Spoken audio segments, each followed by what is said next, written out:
허물허물. 여백이 안 더러워지는 꿀팁이 있을까요? 여백이 안 들어지는 꿀팁. 이것도 여러 질문을 받아보지만 좀 복합적이에요. 우선 성격부터 얘기해볼까요? 좀 급한 성격들. 막 옆에서 뒤에서 이렇게 모습을 지켜보면 안절부절하는 아이들이 있거든요. 이런 아이들과 뭔가 차분하게 동선이 정리되면서 이렇게 움직이는 아이들이 있는데, 이 부분 때문에 이제 그리는 행위에서 복합적으로 여러 문제들, 그림이 지저분해지는 여러 문제들이 발생하는 거죠. 큰 카테고리로 두 가지를 얘기하면, 첫 번째는 화지 바깥에서 움직임이 동선이 정확하지 않을 때 여백이 들어와줄 수가 있고, 두 번째는 화지 안에서의 움직임 때문에 문제가 발생해서 여백이 들어와줄 수가 있거든요. 첫 번째, 화지 바깥의 어떤 행동이라면 시험을 보기 전에 세팅을 어떻게 하느냐, 잘 세팅을 해놨더라도 동선에서 뭔가 문제가 발생했을 때 여백이 들어와줄 수 있는 요소들이 좀 있어요. 게으르면 안 돼요. 깨끗한 청결, 그다음에 깔끔을 좀 떨어야지 그림도 깨끗해지는 경우인데, 내가 깔끔하지 않고 그냥 덤벙덤벙 아예 그냥 대충대충 칠하면 여백이 더러워질 확률이 높죠. 이런 부분들을 두루두루 짚어봐야 될 것 같아요. 그래서 화지 밖에서의 어떤 세팅은 제일 중요한 것들 먼저 얘기를 하면, 물통이 지저분하면 담겨있는 물이 더러운 물을 계속 쓴다. 그러면 당연히 그림이 지저분해질 확률이 있죠. 여기서 이제 여백과 그림 따로 볼 게 아니라, 그림이 지저분해지는 게 곧 여백도 같이 지저분해지고, 여백이 지저분해지는 게 곧 그림도 지저분해지는 것이다. 같다라고 볼 수가 있는 거죠. 이렇게 물통 다음에 이제 걸레, 휴지를 쓸 수도 있겠지만 일반적으로 수건을 많이 쓰죠. 근데 이제 이 수건을 시험장에 갈 때마다 깨끗한 수건을 가져가는 아이들이 있지만 1년, 2년 계속해서 사용하는 아이들도 있을 수가 있어요. 근데 이 걸레 상태가, 이 수건 상태가 깨끗하지 않으면 여기서 묻어서 들어오는 부분, 물감을 덜어냈을 때, 여기다가 이제 뭔가 조율을 했을 때 여기 뭔가 물감이 계속 묻어 있잖아요. 이랬을 때 그림이 가서 묻힐 수도 있거든요. 책상에도 묻고 손에도 묻고 그림이 묻을 확률도 높죠. 이런 부분들이 이제 그림이 이제 지저분해집니다.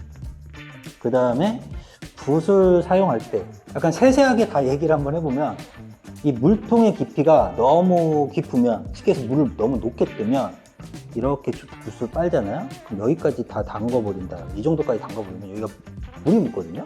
여기에도 같이 묻어 있어요. 이거를 급한 나머지 그대로 들고 와서 막 움직이다 보면은, 이러면 이쁘게 발라놓은 부분에 물이 턱 떨어지면은 물감이 어떻게 돼요? 쓱 밀려 나가죠. 내가 신경 써서 칠하지 않는 이상 잘못해서 쓱 밀렸을 때 밀린다는 거죠.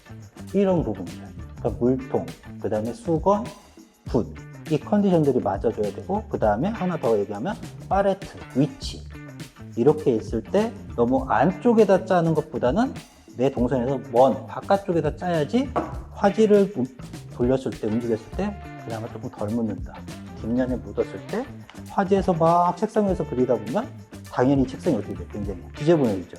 그러면 이제 더욱더 이제 그림이 더 지저분해질 확률이 높고, 그 다음에 여기까지가 이제 그림 밖에 어떤 조건들이고, 그림을 지저분하게 만드는 조건들이고, 그 다음에 화지 안쪽에서의 조건은 뭐냐면 스케치부터 얘기를 해야 돼요. 이때는 이 부분도 마찬가지.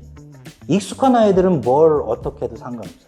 잘하는 아이들은 여백이 공간이 지저분해도 알아서 내 그림 안에서만 깨끗하게 그리는 아이들은 이게 능력이 좋은 거죠.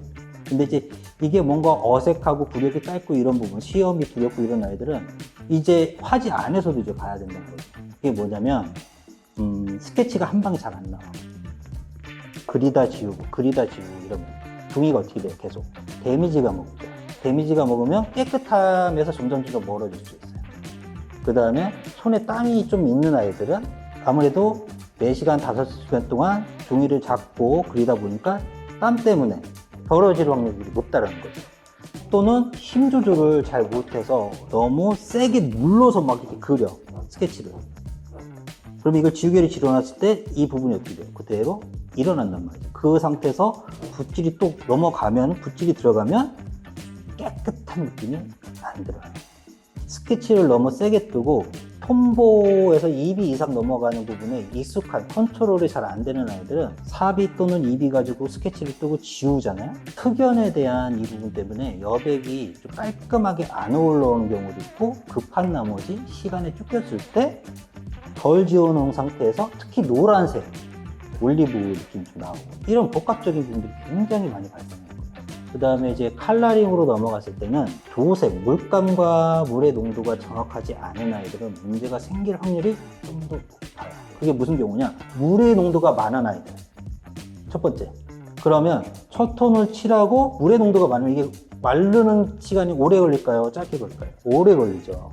그러면 두 번째 톤이 들어왔을 때도 물 농도가 너무 많아서 첫 톤, 중간 톤 대비도 약할 뿐더러 계속 종이, 화지 안에 칠해진 물감은 계속 물기가 많다라는 거죠. 그런 상태에서 두 번째, 세 번째 물감, 덩어리를, 개체를 칠할 때 비벼지는 현상이 나올 수가 있다라는 거예요.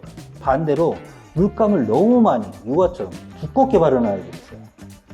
이것도 전자와 마찬가지 익숙하지 않으니까 나오는 상황이죠. 너무 두껍게 바르면 이것도 되게 마르는데, 건조되는데 오래 걸리죠.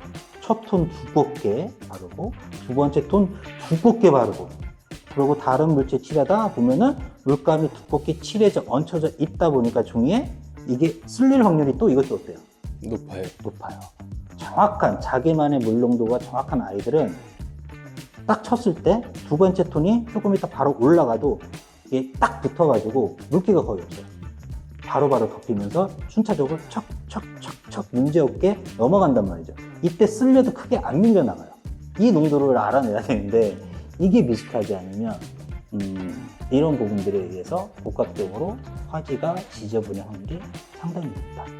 이런 부분이 잘 해결된다 하더라도 외곽 정리가 좀 잘 안 돼 있으면 그림 자체가 지저분해 보일 수 있는 확률이 높죠.